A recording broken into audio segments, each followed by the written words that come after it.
안녕하십니까, 문툴란TV입니다. 경찰이 법무차관 이용구로부터 폭행당한 택시기사의 112 신고 녹취록을 제출해달라는 국회의 요구를 거부하고 있어 이 사건 관련 의혹을 더욱 키우고 있습니다. 야당 의원의 요구이긴 하나 국회 법사위원회 차원에서 의정활동 일환으로 한 요구를 거부하는 것은 흔한 경우가 아닙니다.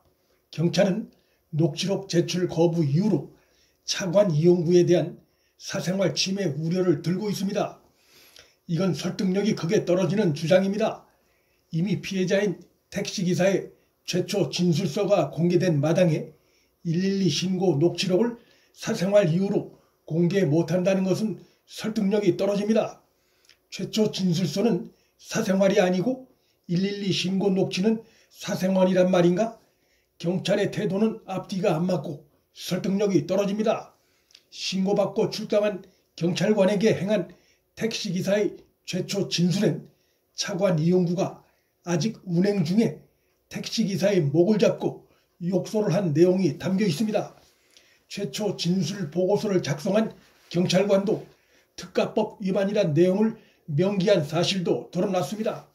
서초경찰서에 녹취록 제출 거부는 택시기사의 최초 진술서가 공개돼 파장이 일고 서초경찰서장이 고발당하는 등 경찰서 내부에 은폐 축소 책임을 묻는 목소리가 커지자 파장이 더 이상 커지는 것을 막기 위해 행하고 있는 것이라 볼 수 있습니다.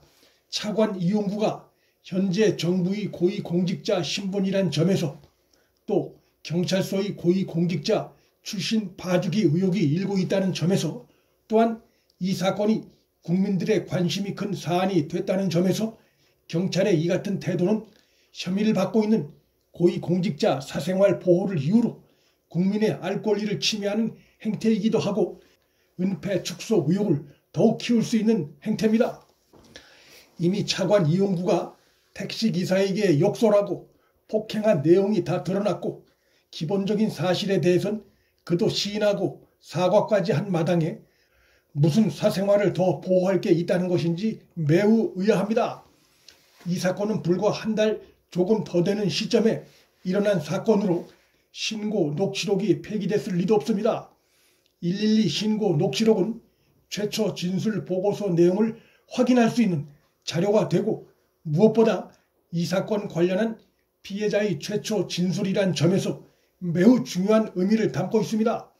녹취록의 내용은 다소 거칠 수는 있으나 당시 상황을 적나라하게 설명하고 있다는 점에서 또 일반인이 자신의 신원을 밝히고 경찰서에 신고를 하면서 거짓 내용을 신고하기가 쉽지 않다는 점에서 최초의 신고 내용은 사건 파악에 있어서 매우 중요한 자료입니다.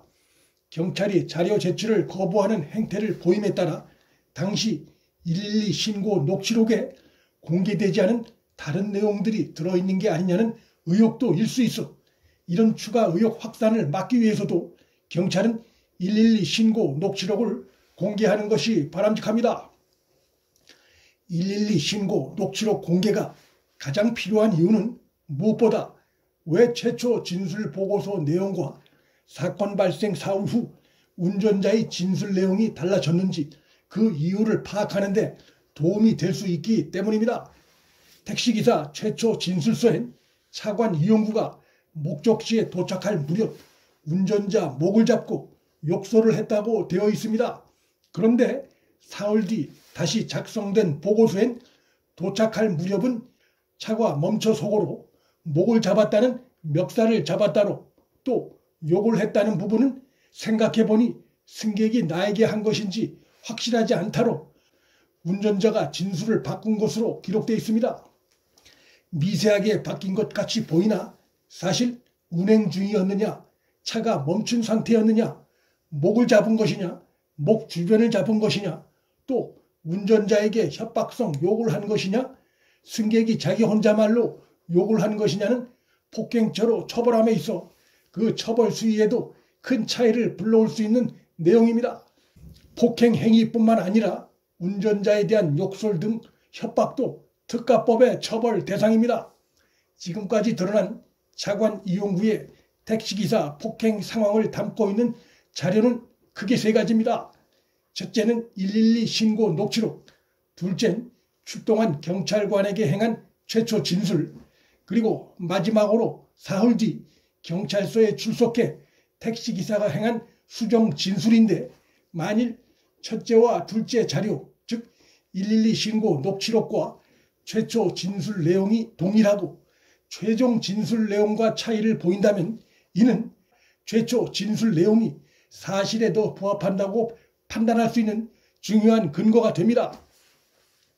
바로 이러한 이유 때문에 검사 출신인 국민의힘 김도읍 의원이 112 신고 녹취록을 요구한 것인데, 경찰이 사생활 침해가 우려된다는 설득력이 크게 떨어지는 이유를 대며 자료 제출을 거부하고 있는 상태입니다. 경찰의 이러한 태도는 같은 범죄라도 권력자가 저지르면 사생활이 된다는 논리나 다름없습니다. 경찰 해경은 과거 영흥도 낚싯배 추돌사고, SJM 노조 용역 폭력 사건 등의 112 신고 녹취록은 국회에 제출했었기에 이번 서초경찰서의 행태는 이중 행태고 권력자 눈치 보기란 비판을 명키 어려운 상황입니다. 차관 이용구의 택시기사 폭행 사건은 비록 그의 변호사 시절에 일어난 일이라고 하나, 그 직전에 그는 법무부 내에서 법률 정책을 관장하는 법무실장이라는 정부 고위직에 있었고, 지금은 그보다 더 승진해 법무부 차관으로 있습니다. 그는 지난 4월 술자리에서 윤석열 검찰총장에게 허위 표창장은 강남에서 돈 몇십만 원 주고 다들 사는 건데 그걸 왜 수사했느냐며 윤 총장의 조국 일가 수사를 강하게 비난하는 것으로 알려졌습니다. 이런 언행을 보인 자가 정부의 고위공직자로, 그것도 법정의 수호에 앞장서야 할 법무부 차관으로 있다는 것은 국민에 대한 모독이 아닐 수 없습니다. 이용구는 하루빨리 스스로의 거취를 결단하는 게 고위공직자로서의 최소한의 도리고, 경찰은 이미 국민적 사안이 된 이 사건의 명확한 진상 파악을 위해서도 112 신고 녹취록을 자진해서 공개하고 사건 재수사에 적극 협조해야 할 것입니다. 문틀란TV 여기서 마칩니다. 구독과 좋아요, 방송 공유는 방송 제작에 큰 힘이 됩니다. 시청해 주셔서 감사합니다.